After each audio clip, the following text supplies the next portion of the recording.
우리 같이 하나님의 말씀 보겠습니다. 하나님의 말씀은 시편 18편 1절 말씀 우리가 보도록 하겠습니다.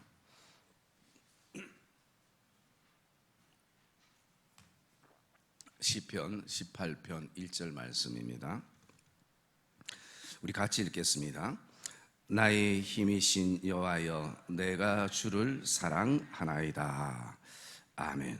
우리 한 번 더 고백할까요? 나의 힘이신 여호와여, 내가 주를 사랑하나이다. 아멘. 여러분, 오늘 이 고백이 저와 여러분의 신앙의 주제가 되고 믿음의 주제가 되고 또 인생의 주제가 되기를 주님의 이름으로 축복합니다. 우리가 잘 알고 있듯이 사람은 사랑 때문에 살고 또 사랑 때문에 죽기도 하는 것입니다. 어떤 설문조사에서 사람들이 살아가면서 가장 많이 듣고 싶은 말이 뭔지를 조사할 때에 그 1위가 사랑합니다 라는 단어고 말이었다라고 얘기하는 것입니다. 그래서 사랑합니다 라는 이 말은 하루에도 수십 번 들어도 질리지 않는, 여러분 사람뿐만 아니라 여러분들이 집에서 키우는 식물이나 짐승도 사랑을 받으면 그 식물이나 짐승이 이성이 없어도 느끼고 안다라는 것입니다. 그래서 사랑을 받으면 잘 자라고 또 잘 크는 것을 우리가 볼 수가 있습니다. 식물과 그런 어떤 동물뿐만 아니라 특별히 하나님의 형상을 따라 지음받은 우리는 사랑을 받고 사랑을 주면서 살아가야 된다는 것입니다. 사랑은 살리는 것입니다. 그래서 문제는 사랑이 변질되어질 때가 비극이 일어나는 것입니다. 저와 여러분의 삶 가운데 뿐만 아니라 이 땅에 일어나는 모든 좋지 않는 사건의 그 내면 안을 들여다보면 거기에는 사랑의 부재 때문인 것입니다. 사랑받지 못하는 그것 때문에 일어나게 되는 것입니다. 뭐 사람을 죽이고 방화를 하고 또 뭐 누구를 해치고 표면적으로는 여러 가지 것들이 있지만 그 깊은 곳에는 사랑의 부재, 그것 때문인 것입니다. 오늘 다윗은 하나님 앞에 나의 힘이신 여호와여, 내가 주를 사랑하나이다 라고 고백을 합니다. 그런데 어떻게 바라보면 이 고백이 이렇게 들릴 수 있습니다. 하나님이 나에게 힘이 되시니까 내가 하나님을 사랑합니다. 하나님이 나의 요새가 되시고 산성이 되시고 방패가 되시고 피할 큰 피난처가 되시기 때문에 내가 하나님을 사랑합니다 라고 고백하는 것처럼 들려질 수가 있습니다. 그런데 이것은 좀 더 정확한 고백을 짚어보면요, 이게 더 정확할 수 있다는 것입니다. 그것이 뭐냐면 내가 하나님을 사랑하기 때문에 그 하나님이 나에게 힘이 됩니다 라는 것입니다. 힘이 되기 때문에 하나님을 사랑하는 것이 아니라 하나님을 사랑하기에 그분을 나의 힘으로 삼고 그분을 나의 반석으로 산석으로 요새로 삼고 살아갑니다 라는 것이 다윗의 좀 더 정확한 고백이 아닐까라는 것을 묵상하게 됩니다. 왜냐하면 힘이 돼서 사랑하면 힘이 안 되는 순간에는 그 사랑이 변질되거나 깨어지거나 그렇게 되는 것입니다. 그런데 우리가 힘이 되기 때문에 사랑하면 언젠가 힘이 되지 않는 순간을 경험하게 됩니다. 물질이 나에게 힘이 돼서 사랑하다가 어느 순간 물질이 날아가 버리면 힘이 빠지게 되는 것이고, 또 어떤 사람이 나에게 힘이 돼서 사랑했는데 어느 순간부터 그 사랑이 변질되면 힘이 되지 않으면 그 사랑이 날아가 버리게 되는 순간들을 경험합니다. 하나님과 우리의 관계도 힘들기 때문에 사랑하는 것이 아니라 사랑하기 때문에 하나님이 우리에게 힘이 되어지는 이 믿음의 고백을 저와 여러분들이 다시 한번 가슴에 품는 이 아침 되시기를 주님의 이름으로 축복합니다. 그래서 우리는 이렇게도 고백할 수 있어야 된다는 것입니다. 하나님, 내가 하나님을 사랑함으로 하나님이 나의 힘이 되십니다. 그 말이 그 말인 것 같지만 어쩌면 좀 더 우리가 근본적인 신앙의 고백은 바로 이런 고백이 다윗 안에는 항상 그의 삶을 통해서 바라볼 때에 있게 되는 것을 우리가 알 수가 있습니다. 여러분, 얼마 전에 이 말씀을 가지고 제가 한 3-4주 전에 설교를 한 적이 있습니다. 우리가 어떻게 하면 힘을 얻을 수 있는가? 거기에 제가 몇 가지를 했습니다. 첫째는 사랑의 관계가 확신이 있어야 된다. 두 번째는 분명한 어떤 상황에서도 신앙 고백이 있어야 된다. 그리고 기도할 때, 다윗처럼 기도할 때 힘을 얻을 수 있다. 네 번째는 하나님 앞에 어떤 상황의 변화 속에서도 감사를 잃지 않을 때에 우리는 힘을 얻을 수 있다. 이 시대는 힘이 필요한 시대이기에 제가 그 말씀들을 나누었습니다. 이미 여러분들이 그 말씀을 들었고 또 묵상하기 때문에 오늘 우리가 좀 묵상하고 싶은 것은 하나님의 사랑은 어떤 사랑인가? 하나님의 사랑에 대해서 이 새벽에 좀 묵상하고 기도의 제목을 삼으려고 합니다. 하나님의 사랑은, 첫째는 하나님은 사랑의 원천이라는 것입니다.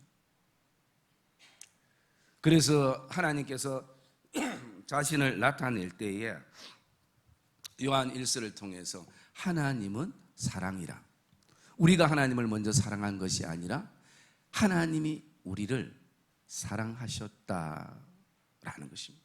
그래서 그 사랑을 우리가 알고 우리도 하나님을 사랑하는 것이 바로 오늘 이 땅에 하나님의 사랑을 받고 살아가는 사람들이다라는 것입니다. 그래서 여러분, 하나님은 사랑의 원천이다. 원천은 마르지 않는 그런 어떤 샘과 같이 끊임없이 흘러나오는 것입니다. 여러분, 우리가 하나님 앞에 설 때마다 우리가 무엇에 감격하고 무엇에 기뻐할 수 있는가? 이런 나를 사랑하시는 그 하나님. 여러분, 사랑이 결핍되는 순간이 우리에게 있다 할 때, 사랑의 힘이 상실되는 순간이 우리에게 있다 할 때, 하나님 앞으로 다시 한번 나아가실 때에 하나님의 풍성한 사랑을 저와 여러분들이 정말 마르지 않는 샘과 같은 하나님의 사랑을 경험하게 되어지는 것을 확신하기를 주님의 이름으로 축복합니다. 그래서 하나님은 사랑의 원천이라는 것입니다. 그리고 또 두 번째요, 하나님의 사랑의 특징은 하나님은 사랑은 말로만 한 사랑이 아니라는 것입니다. 저 죄인들이 저렇게 죄를 지었는데 불쌍한데 내가 도와줘야 되는데, 내가 어떻게 해줘야 되는데, 내가 어떻게 섬겨야 되는데, 항상 여기서 끝나는 믿음의 걸음들이 있을 수가 있는 것입니다. 불쌍히 여기면 자신의 것을 나눌 수 있어야 되는 것입니다. 마치 사마리아 여인처럼. 그 사마리아 여인은 오늘 예수님을 비유로 하고 있는 것입니다. 내 경비가 더 들더라도, 자기 일이 아무리 바빠도 불쌍히 여기고 사랑하면 행하는 것입니다. 하나님께서는 오늘도 우리를 사랑하시기 때문에 그 아들을 십자가에 내어주신 것입니다. 여러분, 사랑은 말로만 하는 것이 아니라 행하는 것입니다. 아무리 내가 사랑에 대해서 정의를, 아주 사람들에게 감동적인 정의를 내리고 사랑에 대해서 수십 권의 책을 쓴다 할지라도 사랑은 행하지 않으면 안 되는 것입니다. 그래서 사랑은 믿는 것입니다. 사랑은 시기하지 않고 또 질투하지 않고 또 사랑은 참는 것입니다. 사랑은 기다리는 것입니다. 행하는 것이라는 것이죠. 그 모든 것이 움직이는 동사로 기록이 되어 있는 것입니다. 그리고 세 번째 하나님의 사랑의 특징은요, 바로 하나님의 사랑은 눈높이를 맞추는 사랑인 것입니다. 여러분, 사랑이 이루어지려면 무엇보다도 상대에 대해서 그 사랑의 눈높이를 맞춰야 되는 것입니다. 그런데 오늘 왜 사랑이 자꾸, 우리는 사랑하는데 그 사랑이 자꾸 문제가 생기는가?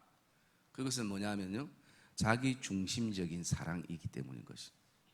부모와 자녀도 마찬가지입니다. 또 성도와 성도와 목회자와 성도 사이도 왜 사랑하는데 자꾸 문제가 발생되고 일어나는가? 사랑하지 않는 것은 아닌데, 그런데 그 내 사랑을 곰곰이 돌아보면 자기 중심적인 사랑이라는 거예요. 내 사랑이 이 정도 되기 때문에 이 사랑을 상대에게 줬을 때 상대가 그 사랑을 볼 수 있고 그 사랑을 느낄 수 있는 그런 것이 되지 못하는 것은 눈높이가 맞지 않기 때문인 것입니다. 여러분, 우리가 하나님의 사랑에 눈높이를 맞추려면 이 땅에 그 누구도, 아무리 평생 하나님 사랑하며 살았던 사람도 하나님 사랑의 눈높이에 아무도 맞출 수 없는 것입니다. 오직 하나님께서 우리에게 눈높이를 맞추신 것입니다. 여러분, 사랑하면 눈높이를 맞추는 것입니다. 그게 뭐냐면 하나님 사랑인 것입니다. 그렇지 않으면 이 땅에 그 어떤 사람도, 죄인들은 하나님의 사랑을 알 수가 없는 것입니다. 느낄 수가 없는 것입니다.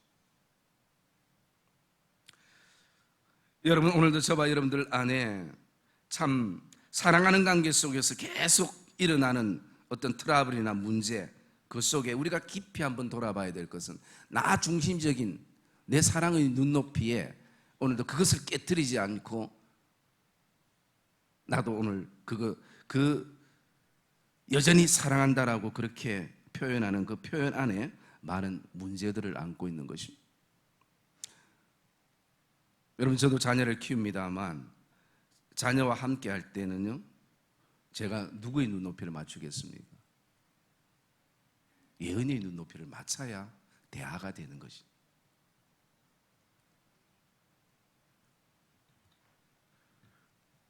먹는 것도 맞춰야 되는 것이.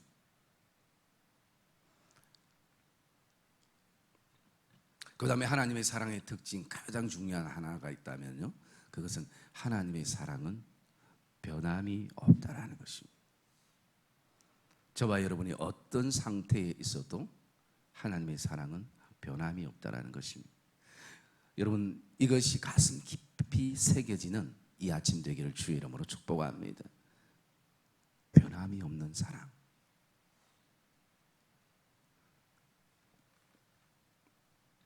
변하면 변한 것이 내가 하나님에 대한 사랑이지, 그 하나님의 사랑은 변함이 없다는 것이.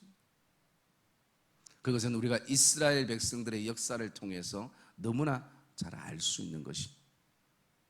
여러분, 상태에 따라서 사랑이 변한다면 그 사랑에는 진정한 사랑이 아니라 문제가 있을 수 있는 것이. 어떤 상태가 있어도 우리는 그 자체를, 존재 자체를 사랑하는 것입니다. 그렇기 때문에 때로는 상태에 따라 실망하기도 하고 또 기뻐하기도 하고 즐거워하기도 하고 낙심하기도 하지만 여전히 존재 자체를 사랑하면 그 사랑에는 변함이 없는 것입니다. 여러분, 저와 여러분, 하나님이 우리를 향한 사랑이 변함이 없듯이 저와 여러분도 하나님에 대한 사랑이 변함이 없는 믿음의 여정이 되시기를 주님의 이름으로 축복합니다. 여러분, 이것은 제가 보장해 주는 것이 아닙니다. 하나님이 직접 우리에게 그렇게 말씀하고 계시는 것입니다. 여러분, 그 대표적인 말씀 우리가 한번 찾아봤고요.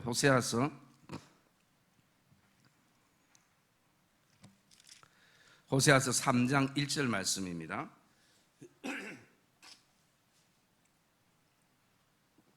호세아서 3장 1절 말씀, 구약성경 1259페이지 아니면 58페이지입니다. 호세아서 3장 1절 말씀 같이 읽겠습니다. 시작. 여호와께서 내게 이르시되 이스라엘 자손이 다른 신을 섬기고 금포도 과자를 즐길지라도 여호와가 그들을 사랑하나니 너는 또 가서 타인의 사랑을 받아 엄녀가 된 그 여자를 사랑하라 하시기로. 아멘. 여러분, 오늘 하나님께서 호세아 선지자에게 뭐라고 말씀합니까? 이스라엘 자손이 비록 다른 신을 섬기고 나보다 금포도 과자를 즐길지라도 여호와가 여전히 그들을 사랑하나니라는 것입니다. 여러분, 이 변함없는 하나님의 사랑 때문에 오늘도 우리가 살아간다는 것을 확신하기를 주의 이름으로 축복합니다. 이 변함없는 하나님의 사랑 때문에 오늘 여러 가지 문제가 있는 이 땅의 교회들 속에서도, 이 땅의 성도들과 목회자들 속에서도 우리가 오늘도 여전히 살아가고 있다는 것입니다. 여러분, 사람이 살아가면서 배신감을 느끼는 것처럼 가장 힘든 것이 없을 것입니다. 더 믿었던 사람에게, 더 사랑했던 사람에게 더 사랑하고 더 믿었기 때문에 그 충격이 더 엄청날 수 있을 것입니다. 어떤 인간적인 표현을 우리가 감정을 여기에 위입해 본다면 하나님을 섬겨야 될 백성들이 자꾸 곁눈질하면서 다른 신을 섬기게 되고 하나님보다 하나님의 그 손에서부터 얻을 수 있는 금포도나 과자나 그 어떤 것이 목적이 되는 그런 어떤 인생임에도 불구하고 그것이 얼마나 배신감 느낄 수 있겠습니까? 그럼에도 하나님 우리에게 말씀합니다. 그래도 내가 너를 사랑한다. 이게 성경의 진리인 것입니다. 그래도 내가 너를 사랑한다. 다른 신을 섬기고 금포도 과자를 즐길지라도 나는 그들을 사랑한다. 여러분, 호세아는 그 고멜이라는 음란한 여인을 데리고 오면서 어쩌면 가장 절실하게 느꼈던 게 뭐냐면요, 하나님 사랑이 이런 거구나. 또 데려다 놓으면 또 집 나가고, 또 데려다 놓으면 또 집 나가고, 그런 어떤 수차례의 반복 속에서도 하나님 사랑이 이런 거구나. 그것을 이 호세아서를 통해서 우리가 보게 되고 알게 되는 것입니다. 여러분, 저와 여러분의 삶에 가장 힘든 순간순간마다 또 기쁨의 순간순간마다 저와 여러분들이 그 하나님의 사랑을 더 깊이 묵상하는, 여러분, 기도의 가장 핵심은요, 하나님의 사랑이 묵상되는 것입니다. 십자가의 사랑이 묵상되는 것입니다. 그것을 통해서 우리는 힘을 얻게 되어지는 것입니다. 다윗이 오늘 이 찬양의 고백은 특별히 다윗이 원수들의 손에서나 사울의 손에서나 수많은 전쟁터 속에서 가지는 그 살아있는 고백일 것입니다. 나의 힘 되신 여호와여, 내가 주를 사랑하나이다. 하나님을 사랑할 때 더 우리가 힘을 얻게 되어지는, 우리가 이미 지난 설교 때 묵상을 했습니다만, 그래서 다윗이 어떤 고백을 합니까? 29절 말씀을 우리 한번 읽어봅시다.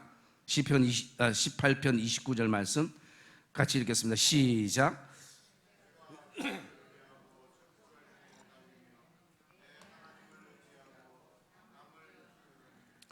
저와 여러분 안에도 이런 결단이 있기를 주의 이름으로 축복합니다. 내가 주를 의지하고 적군을 향해서 내가 오늘도 달리며 내 하나님을 의지하고 인생의 장애물과 담을 뛰어넘나이다. 수많은 이길 수 없는 것 같은 전쟁터 속에서 오늘도 더 중요한 것은 내가 주를 의지하는가, 주를 신뢰하는가, 그것이 우리에게는 믿음의 숙제가 되는 것입니다. 오늘 우리가 이런 기도를 했으면 좋겠습니다. 우리가 이렇게 또 나갈 수 있는 것은요, 32절에 보면 이 하나님이 힘으로 내게 띠띠우시고 내 길을 완전하게 하시며, 그 다음에 39절에 보면 주께서 나를 전쟁하게 하려고 능력으로 내게 띠띠우시고. 여러분, 이 아침에 정말 하나님의 힘과 하나님의 능력을 통해서 저와 여러분의 인생의 믿음의 띠를 다시 한번 띄워지는 그런 하나님의 사랑이 경험되어지는 이 복된 아침 되시기를 주님의 이름으로 축복합니다. 우리는 하나님 앞에 고백하며 나가게 되는 것입니다. 주님, 내가 주님을 사랑함으로 오늘도 나에게 그 주님은 힘이 되십니다. 주님, 오늘도 저와 여러분의 삶 안에 그분의 힘으로 띠를 띄워주시고 하나님의 능력으로 띄워주셔서 어떤 인생의 전쟁 속에서도 오직 주를 의지하며 적진을 향해서 달려가고 하나님을 의지하고 인생의 담을 넘는 그런 힘찬 믿음의 삶이 저와 여러분의 인생의 삶이 되시고 축복의 삶이 되시고 또 믿음의 걸음이 되시기를 주님의 이름으로 축복합니다.